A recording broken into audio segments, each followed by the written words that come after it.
قربانی کے احکام میں علماء کرام نے اس بات کو بھی ذکر کیا ہے کہ جس جانور کو قربان کیا جائے وہ جلالہ نہ ہو۔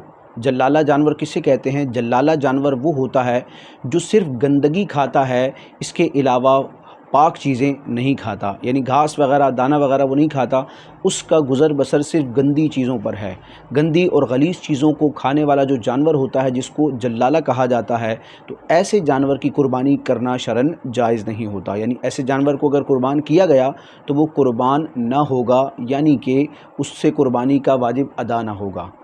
وہ جانور حلال ہو جائے گا، ذبح ہو جائے گا، لیکن اس سے قربانی کا وجوب ادا نہیں ہوگا، کیونکہ قربانی کے وجوب کی ادائیگی کے لیے یہ ضروری ہے کہ جس جانور کو ذبح کیا جا رہا ہے اس میں کوئی عیب فاحش یعنی کہ واضح اور بڑا عیب نہ پایا جائے، اور جانور کا جلالہ ہونا یہ عیب فاحش ہے۔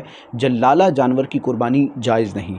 چنانچہ اس جانور کے لیے اصول یہ ہے، جلالہ جانور کی قربانی کا حکم یہ ہے کہ جو جانور جلالہ ہو، کہ صرف غلیظ کھاتا ہو یعنی گندگی کھاتا ہو اور کچھ نہ کھاتا ہو، اس کی قربانی جائز نہیں۔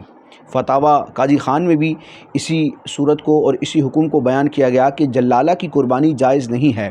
جلالہ وہ جانور ہے جو صرف گندگی کھاتا ہو، اس کے علاوہ کچھ اور نہ کھاتا ہو۔